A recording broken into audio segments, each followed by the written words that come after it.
Hello welcome and வணக்கம்.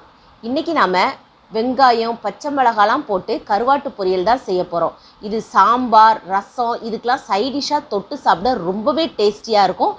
கண்டிப்பாக உங்கள் வீட்டில் நீங்கள் ட்ரை பண்ணி பாருங்கள். இப்போ வாங்க அந்த ரெசிபி எப்படி செய்யலாங்கிறத பார்த்துடலாம். ஃபஸ்ட்டு இந்த ரெசிபி பண்ணுறதுக்கு ஒரு கடாயை சூடுபடுத்தி அதில் 3 ஸ்பூன் எண்ணெய் சேர்த்துக்கோங்க. எண்ணெய் நல்லா சூடேறவும் 1 கப் அளவுக்கு சின்ன வெங்காயம் சேர்த்துக்கலாம். இந்த ரெசிபிக்கு சின்ன வெங்காயம் சேர்த்து செஞ்சிங்கன்னா டேஸ்ட் நல்லாயிருக்கும். 3 பச்சை மிளகாவை இது மாதிரி சின்னதாக கட் பண்ணிவிட்டு சேர்த்துக்கோங்க. அடுத்ததாக 2 இனுக்கு கருவேப்பிலையும் இந்த வெங்காயம் வதங்குறதுக்கு தேவையான உப்பையும் சேர்த்துக்கோங்க.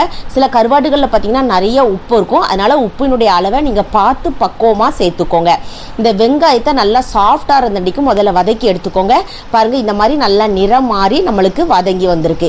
இப்போ இந்த சமயத்தில் நம்ம கழுவி சுத்தம் பண்ணி வச்சிருக்கிற சால கருவாடை சேர்த்துக்கிடலாம். நான் உள்ள முள்ளை நீக்கிட்டு சதைப்பகுதியை மட்டும் சேர்த்துருக்கிறேன். அடுத்ததாக சுவைக்காக ஒரு தக்காளி பழம் சேர்த்துக்கிடலாம். இது ஆப்ஷனல் தான்.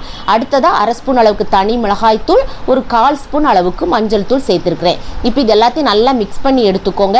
இந்த பச்சை மிளகாய் தனி மிளகாய்த்தூளுடைய காரெல்லாம் உங்களுடைய காரத்துக்கு தகுந்த மாதிரி நீங்கள் கூட்டி குறைச்சி சேர்த்துக்கோங்க.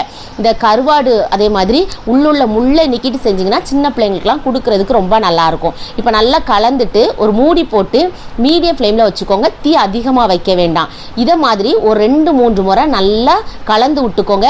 நம்ம மூடி போட்டு மீடியம் ஃப்ளேமுக்கும் கம்மியாக வச்சு குக் பண்ணோம் அப்படின்னா நம்ம தண்ணிலாம் தெளித்து விட்டு நம்ம இதை குக் பண்ணணுங்கிறது கிடையாது. சில வேளைகள் நினைப்பீங்க தண்ணி தெளித்தாதான் அந்த கருவாடெலாம் சாஃப்டாக வெந்து வருமோன்னு. அப்படி கிடையாது. நீங்கள் மூடி போட்டு தீயை தணித்து வச்சிங்கனாலே இந்த அளவுக்கு நல்லா வெந்து வந்துடும். கருவாடு நம்மளுக்கு சாஃப்டாக வெந்து வந்துடும். வெங்காயத்தை பாருங்கள், அந்த பச்சை மிளகாலாம் பாருங்கள், நல்லா சாஃப்டாக நம்மளுக்கு சாப்பிட்றதுக்கு ரொம்ப டேஸ்ட்டாக இருக்கும். இது பழைய சாதமாக இருக்கட்டும், அப்படி இல்லைன்னா சாம்பார் ஊற்றி சாப்பிட்றதுக்கு சைடிஷாக இருக்கட்டும், ரசம் ஊற்றி சாப்பிட்றதுக்கு சைடிஷாக இருக்கட்டும், எல்லாத்துக்குமே அருமையாக இருக்கும். கண்டிப்பாக உங்கள் வீட்டில் கருவாடு ரெசிபி பண்ணிங்கன்னா இந்த வெங்காய கருவாடு ரெசிபி செஞ்சு பாருங்கள்.